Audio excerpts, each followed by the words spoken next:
I just want to say, we are the past. We are the past. We are the present. We are the present. And we are the future. And we are the future. As we believe. As we believe. As we blueprint. As we blueprint. And as we build. And as we build. Give yourself a round of applause. So, as I have been asked to kind of bring the ship home, if you will, and as we, on that theme of believe, blueprint, build, what they've asked me to speak about, as you heard in the introduction, is really on the topic of careers, if you will, and how do careers play in all this. And so what I thought we would focus on, as I described, is the career blueprint, if you will. And I'm currently actually working in the financial services industry and have Series 7, Series 63, Series 24, for those of you know what all that is. And as we begin a pitch, we have to sometimes give this long disclaimer of this fine print of what we do and do not mean. And so I'm not going to bring that, but I am going to give you some disclaimers. And first disclaimer is caution, maybe a lot of bad jokes or humorous jokes. I believe that humor is essential to life, so you may hear that sprinkled in my comments. I also want to point out that what you are hearing are my thoughts alone, my beliefs alone, do not represent any of my past or current organizations with which I'm involved. So is that good? Everybody understand where I'm coming from? Yeah. Gotcha. Okay. So now that that's all the way, what I'm going to talk about as we talk about a career blueprint, I'm going to talk a little bit about my career. I'm talking a little bit about what I believe to be keys to success. I'm talking a little bit about MIT Sloan. What did I learn there? What did I not learn there? I'm going to talk a little bit about what, in fact, is success itself. And then I'm going to make some closing comments, okay? And so as we step through that, let's talk a little bit about my career. Well, I've actually been affiliated with a bunch of organizations across my career.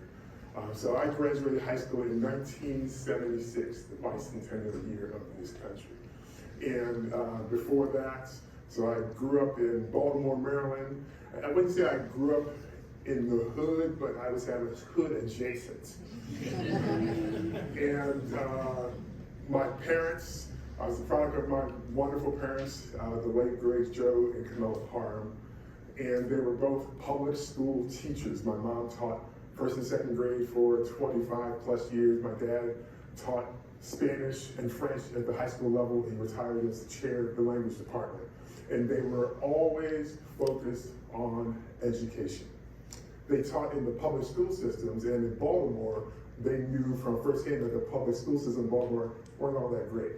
So they sent us to parochial schools and all that, and I ended up, because I was doing well academically, they actually sent me to other schools farther and farther away from home. In sixth grade, I went to a parochial school in which K through 8, kindergarten through 8th grade, I was the only and the first ever Black kid in the school.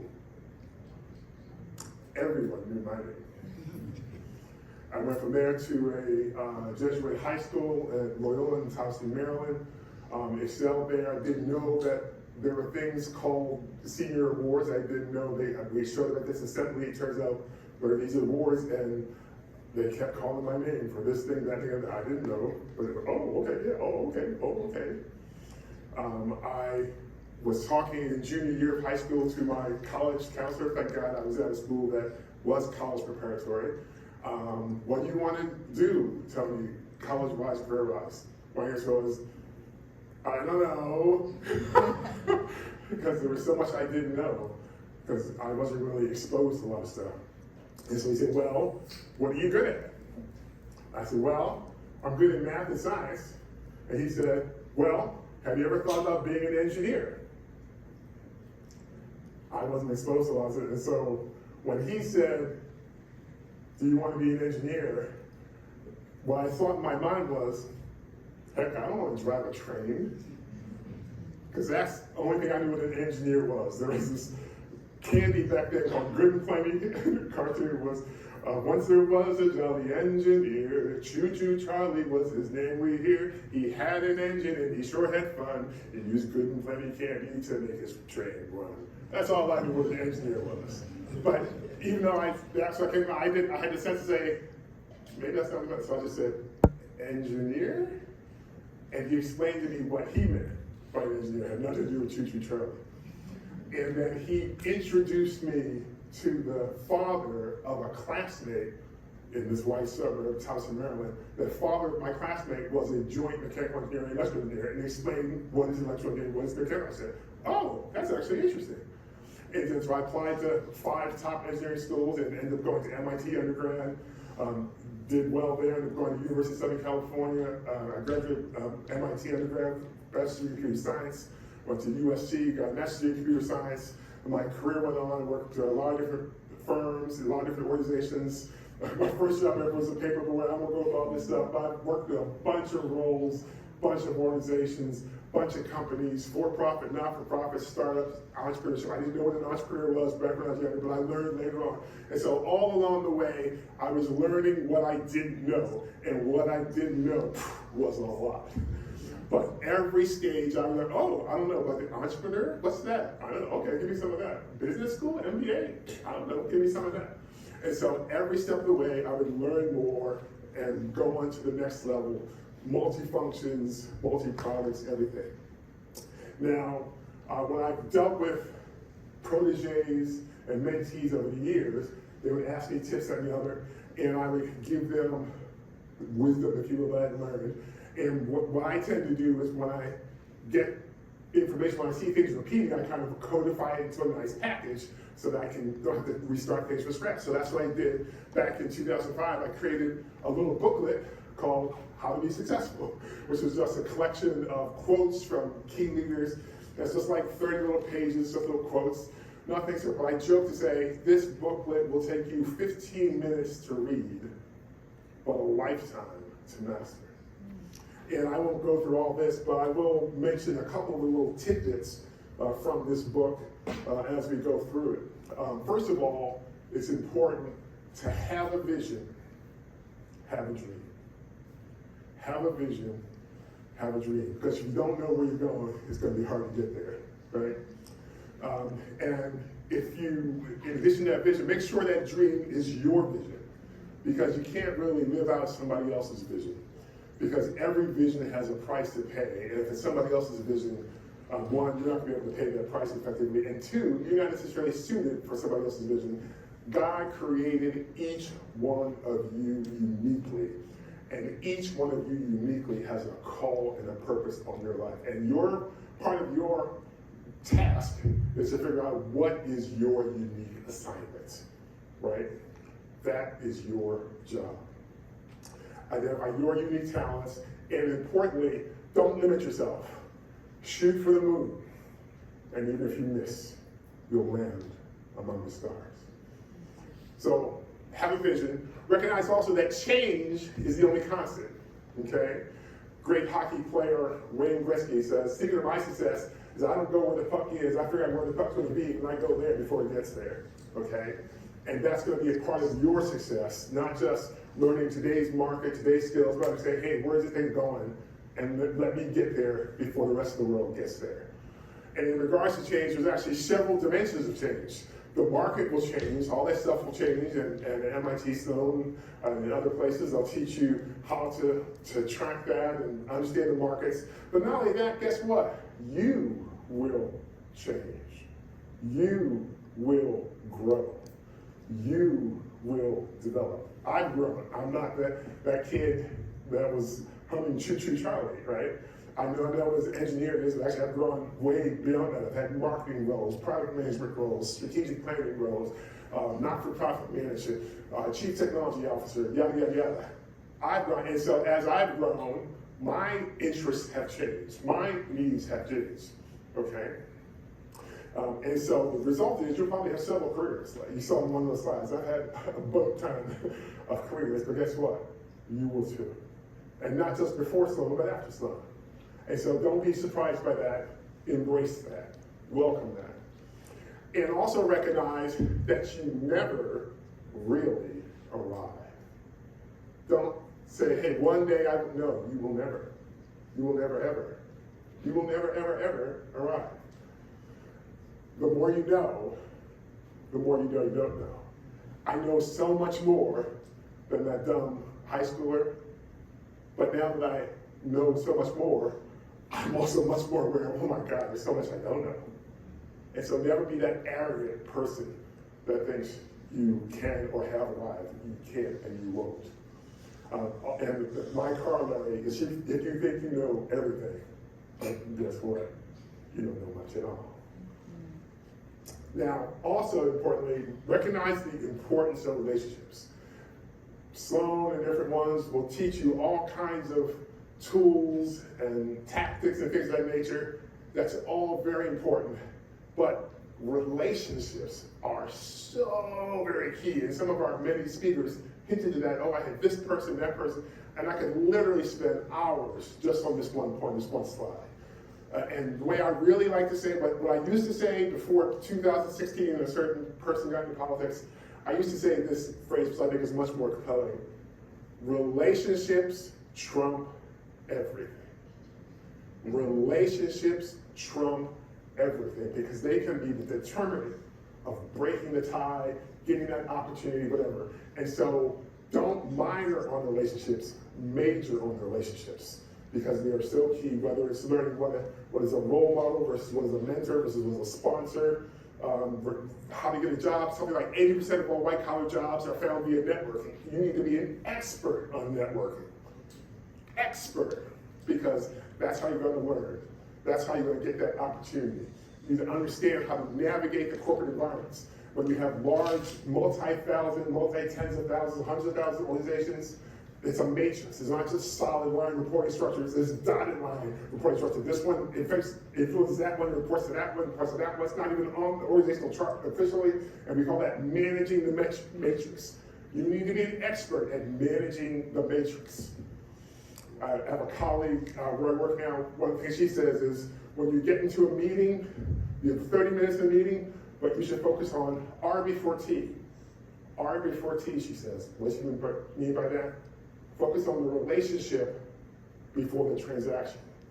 R before T. So spend that first 5 minutes or so. It seems like a waste of time from an efficiency point of view. Chit-chatting, getting to know that person. Spend that first 5 minutes. It's not a waste of time because you're getting to know that person. And guess what? People do things more for people they like. It's a secret.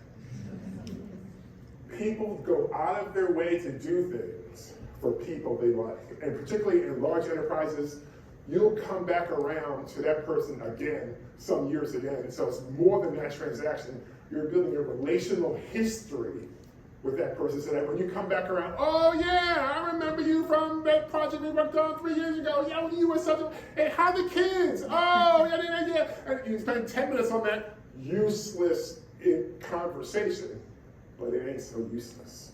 Because that person will go out of their way for you to get that thing done that you need done. So that's a little bit about keys to success, but let's move on. Sloan. What did I learn from Sloan? What did I not learn from Sloan? So I graduated from Sloan in 1990. And a couple of things it did teach me. So back in that time, we had what we call concentrations. So you pick a concentration. I picked 3 concentrations. Corporate strategy, marketing, and entrepreneurship. So I now learned this word called entrepreneurship. I said, yeah, give me some of that there. I learned my corporate strategy. I said, yeah, give me some of that. And marketing said, yeah, I want some of that too. And we had a great strategy professor, Venkat, marketing guy named Bill Qualls, Professor Bill Qualls, who I believe was the first tenured faculty member at Sloan. And I became his teaching assistant for his undergraduate marketing courses. And then entrepreneurship, we had the late, great Ed Roberts. He just passed away a year or two ago. And oh my God, I mean, this guy. And of course, the Sloan professors were leaders, thought leaders. I mean, Ed Roberts, we were learning from, he was Xeroxing pages of a book he was writing. And that's what we were learning from, the Xerox pages of the drafts, right? And of course, that book ended up publishing, and now it's, worldwide. He's taught generations and generations and generations of entrepreneurs. I don't know if you've ever taken his classes, but we took the first entrepreneurship class I think it's called New Venture Creation, something taught by Ed Roberts. Unbelievable, And that entrepreneurship skill and learning how to write a business case was not just instrumental in me launching a couple of the tiny, and some of them failed, bankrupt, can you say bankrupt, boys and girls, ventures, but learning how to write those business cases was not just useful for entrepreneurship, but also useful for intrapreneurship, starting new ventures within large-scale enterprises. Because guess what? Launching all those transformational issues those are business cases required. And having that skill of writing business cases was just been really pivotal in terms of accomplishing the things I was able to do within corporate America or even within the government sector when I worked in the Commonwealth of Massachusetts for 3 years. A lot of stuff I did, I created little business cases for those, and then those business cases helped me get funding for this initiative, helped me get funding for that initiative. Not only that, but even for the failed, one of the failed entrepreneur initiatives I launched, the business case itself and the venture didn't work, but another entrepreneur who saw that business case said, he was a technology guy, he didn't have the business side. He's like, I need a business case like that. Can you write a business case like that for me? So I ended up having a business writing business cases for other entrepreneurs that didn't know the business side. So excellent skill. If you haven't taken entrepreneurship classes, maybe have, do so and get that skill because it will serve you well. So those are the concentrations. In addition to concentrations, there are a number of courses. Communications. Oh my gosh. When I went into Sloan, I was a much better communicator than my peers, but even so, I doubled down on taking the communication course because, maybe I was an A compared to my colleagues who are only really, quite frankly, C+. But I said, look, I need more of that. So I went from A to A+. You could never be too good of a communicator. You always need to learn more because great leaders are great communicators, because at the end of the day, to get something done, you need to persuade somebody else to do it. So you need to communicate effectively. You need to learn how to be an effective storyteller. Human resources and organizational dynamics. You need to be an incredible understanding of how the organization works. Managing legal functions. At one point I considered, hey, do I also get a JD in addition to MBA? I said, nah, I'll just take the managing the legal function class. Which is one class, and this guy, Dan Nyhart, he was a lawyer to entrepreneurs. And so he learned all the practical things regarding contract development and things of that nature. Then also there's a thing called Special Seminar in Management, where this external executive, Maury Siegel, was an executive at American Express and all these great places. He would come in and say, here's what really happens in the corporate world. And oh my gosh, was that interesting, fascinating, and useful. So I said a few of the things, the concentration and courses that were, I'll say, the formal part of the curriculum. One of the most useful parts of the curriculum was kind of the informal, unwritten curriculum, something we jokingly referred to back then as the art of selective neglect. Anybody ever heard that phrase? The art of selective neglect. What does that mean? Part of what business school does is it gives you more work, more reading, more stuff than any human being could possibly do, no matter how smart you are. And so part of what you are learning to do is to manage the unmanageable. How to manage the unmanageable. And part of that, the analogy I use is if you are, let's say you're juggling eggs. If you have one egg, it's pretty easy to juggle one egg. 2 eggs, pretty easy. 3 eggs, some of you have learned how to juggle 3 eggs. I can just juggle 3 eggs, I won't do it right now. I should have brought that to the prop, that would be great. Next time. I can juggle 3 eggs. 4 eggs, ooh, that's the next level. 5, oh, 6, and so, but no matter, let's say you were a person who you knew how to juggle 6 eggs, but no matter how skilled you are, if I keep adding eggs, at some point, you're gonna have more eggs than you are able to juggle. And so what the art of selective neglect says is, rather than, because as I keep adding eggs, eventually one of them or more is gonna fall on the ground, that valuable egg is gone. What the art of selective neglect says instead of randomly letting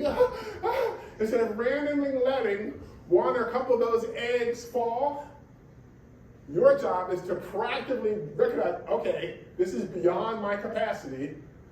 I can only juggle 3 eggs, but I've been giving 6 eggs.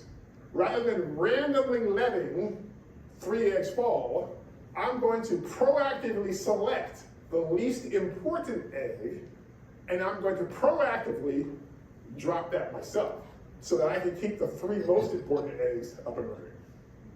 That, my friends, is the art of selective neglect. And if you learn nothing else, that's the most important thing you can learn from business school or for anything else in life.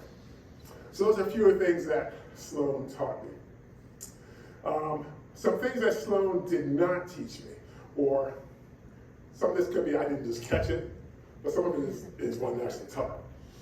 When we go back to that art of selective neglect thing, if it actually ties into one of the things on my How to Be Successful book, which is this phrase, balance is the key to life. And actually, I wrote a thing in the book that called the 10 Ds of Effective Time Management, which I then expanded to the 13 Ds of Effective Time Management.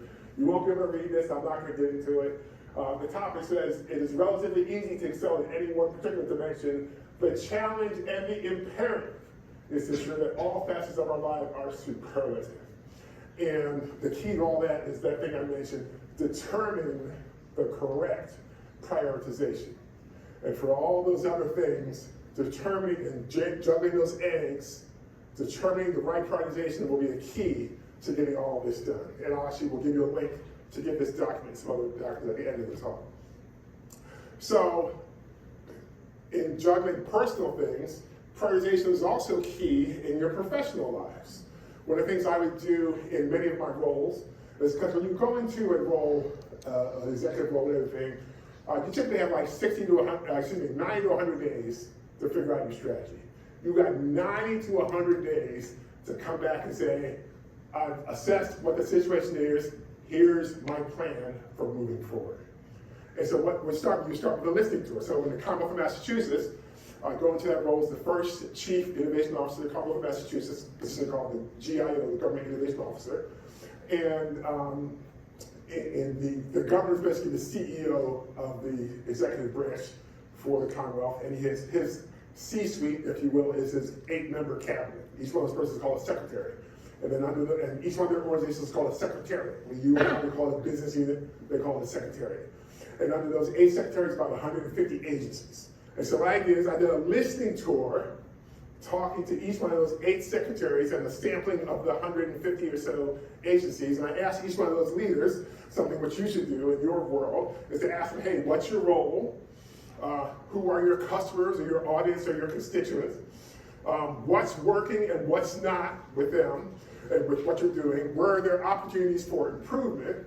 And then ask them the questions you get from them. Hey, sir or ma'am, give me some how might-be's. And so those of you who are familiar with design thinking, that's something you need to understand. Design thinking, which is popularized by Stanford and such. Get a list of how might-be's. How might we improve this? How might we decrease the cycle time for that? How might we increase the profit on this? And so what I did in Commonwealth of Massachusetts, I had about 36 of those interviews, came back with a spreadsheet about 200 or so how might-be's. Sat down with some key colleagues, prioritized that into 8, developed business plans for each one of those 8, submitted those 8 business plans to the Secretary of Administration and Finance, who was basically the CFO for the executive branch. 5 of those 8 business plans got funded, then went to execute those business plans, and then wash, rinse, repeat. And so that's a process which you could and should use in whatever the transformation you're trying to do, in whatever organization you're in. And then one of the things I do now is part of prioritization is, hey, take those things, those how might be's, those requests, and you stack rank them, assess what the customer value is on one dimension, assess what the effort is to get that thing accomplished, and then you can kind of segment them into quadrants, in terms of big projects versus quick wins, etc. Then you can list all those projects that you're trying to get it executed, and then you just map them across that chart.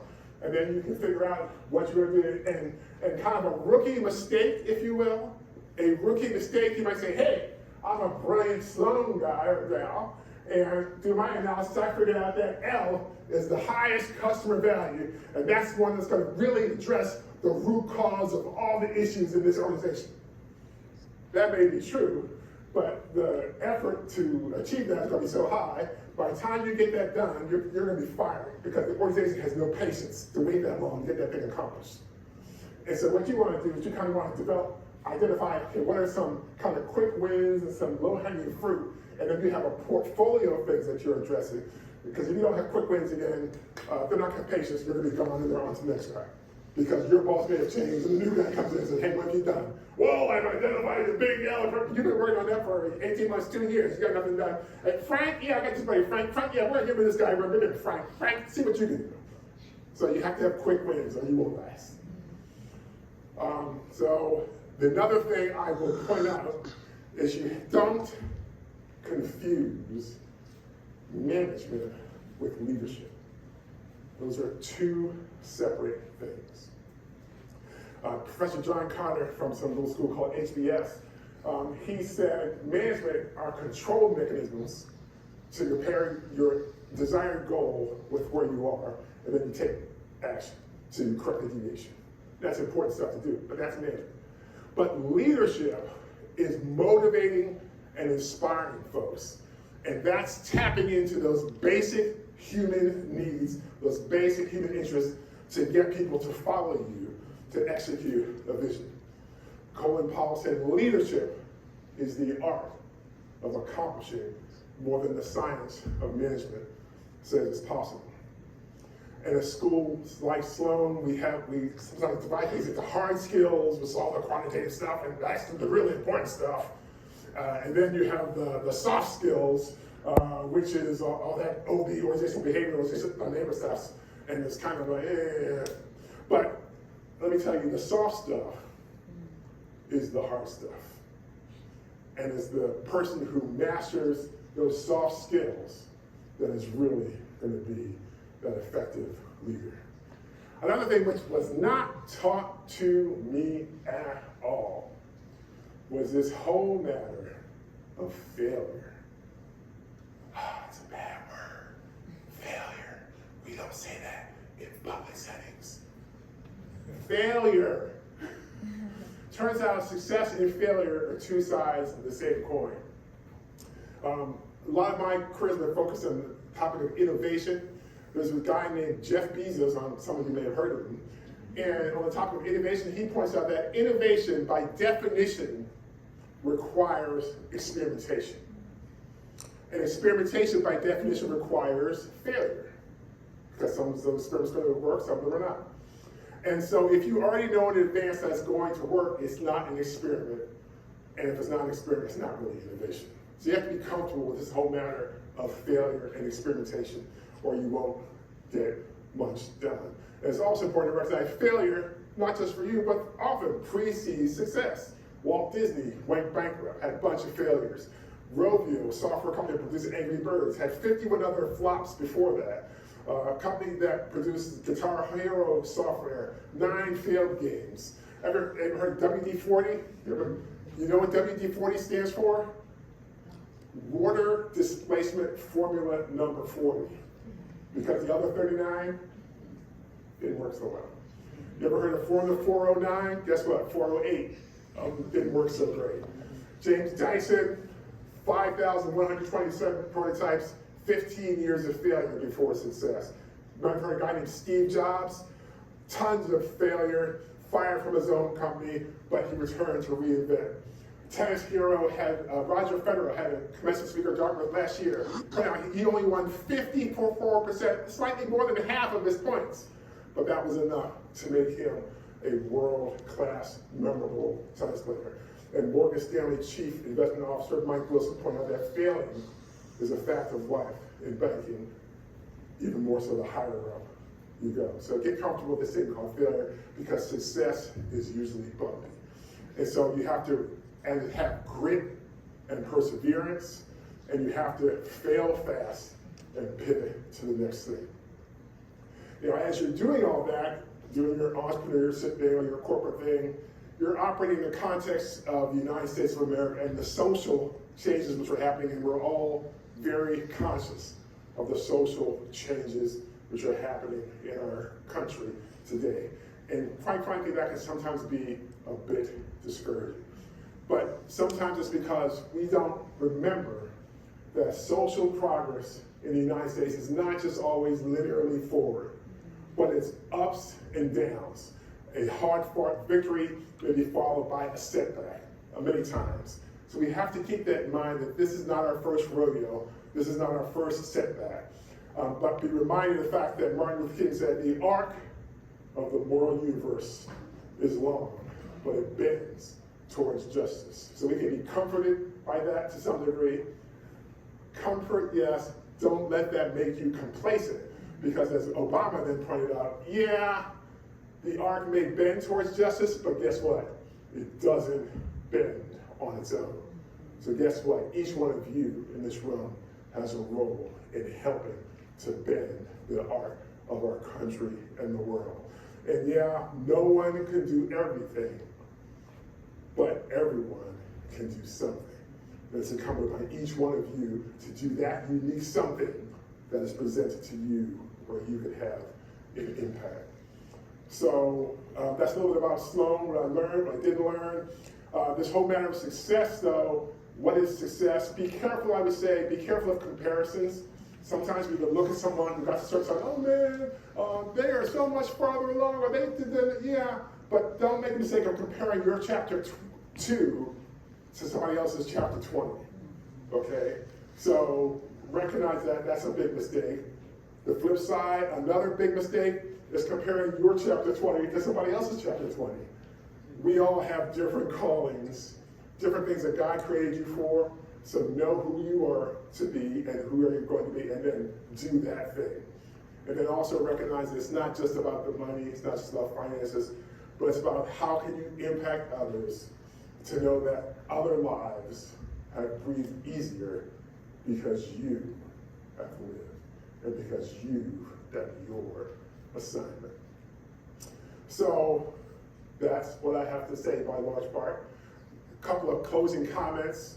I want to give an example of, you can have organizational change wherever you are. When I was a Sloan student, I implemented organizational change while I was there. So I was kind of the class president of something called the program committee representative for the Sloan students. And we recognized a couple things. So first of all, I did not get an MBA, I do not have an MBA. I have a master's degree in science and management. That's what Sloan was giving out at that time. And so as a part of that, because you were doing a master of science, you had to do a 24-unit thesis.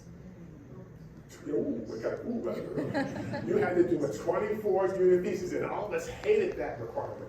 And so as the master's program committee representative, I recognized, hey, my audience, my customers, my constituents, they don't like that. We don't like that. So I lobbied with the faculty and staff, and I was able to negotiate. I couldn't completely eliminate the requirement of a 24-unit thesis down to 0, but I had an intermediary where I created an option, which was the 12-unit thesis option. And so you could do one which is just worth, kind of one course's worth of work as opposed to 2. So that greatly decreased the burden and put us on a path later on to, now many of you guys, you probably have no thesis requirement. You're welcome.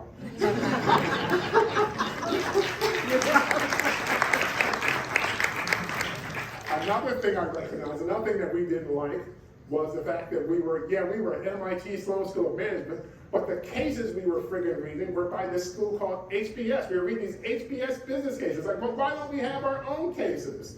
And so in addition to starting the 12-unit thesis option, I said, hey, we actually have a captive labor force that's cranking out theses. Why don't we use the theses that they're cranking out to create and write business cases? So my thesis, I was the first user of the 12-unit thesis option, and my thesis was a case study.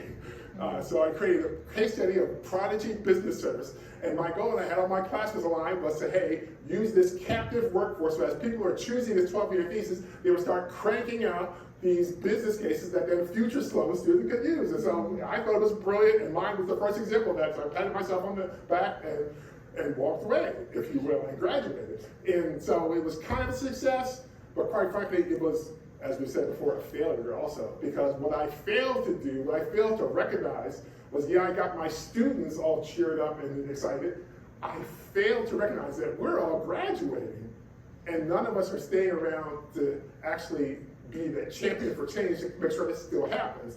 What I should have done was enlist other people in faculty and staff so that they were then nurturing students behind us to crank out these business cases. So this didn't happen, even though it was a great idea, and even though I was the first example of it, I don't think other students then followed. So that was kind of a success, but kind of a failure. So kind of demonstrating what I've been describing all along in terms of success or failure, two sides of the same coin. Another thing I did was I recognized that we had world-class people here at Sloan, brilliant in their fields, Nobel laureates, et cetera, but a lot of them couldn't teach their way out of a wet paper bag. They were horrible communicators. And so I created a teacher award to recognize and applaud those persons who are great teachers. And I surveyed the class and we voted, and we got the first teacher of the year, a guy named Paul Asquith, who was a Harvard Business School professor who had come over to Sloan, and he was a fantastic communicator, and he was the first winner of the Teacher of the Year when I bought this little crystal apple from Things Remembered, and that's what I gave to him. It turns out we've continued to do that year after year, and so since then, for the last 34 years, we've had other Teachers of the Year. Paul Asquith actually ended up winning it twice. Those in bold actually won it multiple times. There's a guy in purple actually won it 5 times. I just got this data yesterday. I've never heard of this guy since yesterday. Roberto Rigobon won it 5 times. Never heard of him. Apparently he's a great teacher because he won the Teacher of the Year. So when you have it, okay, we have a witness too. Okay. And so then there's a guy named Nick Pudar, who was actually a Sloan classmate of mine. He ended up coming back to Sloan. And when he retired and became a teacher, and he won Teacher of the Year. And his wife, he actually passed away from an illness, and his wife said, oh my gosh, this was the award that meant the most to him, was the Teacher of the Year. So I said, oh my God, Nick, that was his most, wonderful thing, was this little teacher award I created back in 1990. So I say all this to say, you can have organizational change.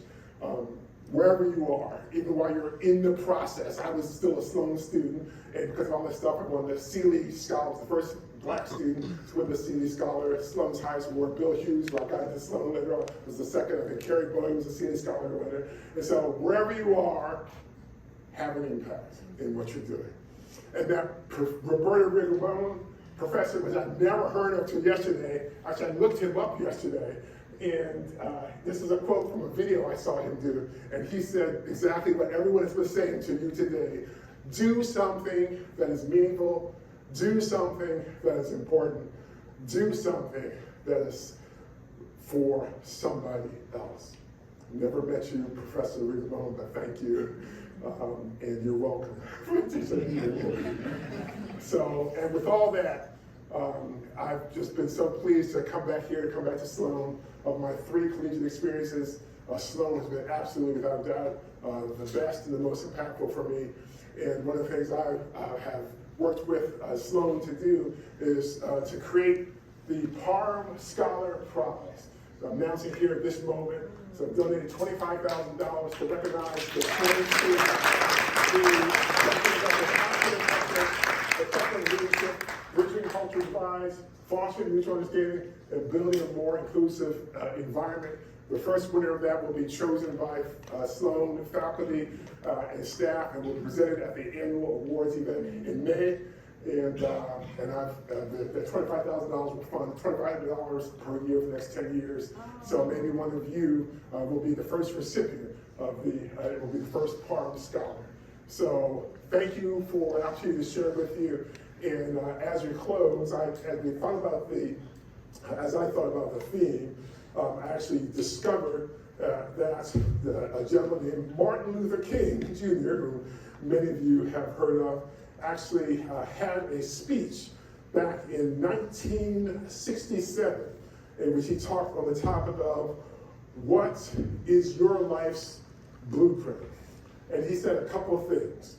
He said, number one in your life, your blueprint should be a deep belief in your own dignity, your own worth, and your own somebodyness, he said.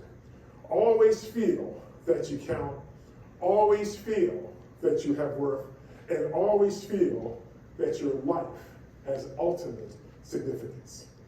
Secondly, he said, in your life's blueprint, you must have the determination to achieve excellence in your various fields of endeavor. When you discover what you're going to be in life, set out to do it as if God Almighty called you at this particular moment in history to do it. Set out to do a good job and do that job so well that the living, the dead, and the unborn couldn't do it any better.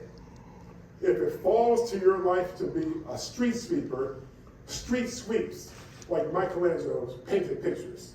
Sweep streets like Beethoven composed music. Sweep streets like Leontine Price sings before the Metropolitan Opera. Sweep streets like Shakespeare wrote poetry. Sweep streets so well that all the hosts of heaven and earth will have to pause and say, here lived a great street sweeper who swept his job well. For it isn't by size that you win or you fail. Be the best of whatever you are. And finally, Dr. Martin Luther King says, in your life's blueprint, there must be a commitment to the eternal principles of beauty, love, and justice. You have a responsibility, he pointed out, to seek to make life better for everybody. And so you must be involved in the struggle for freedom and justice. So be somebody, in other words, be uniquely you. Determined to achieve excellence, in other words, be the best. And commit to eternal principles. In other words, make the world a just and better place. Thank you so much for your time.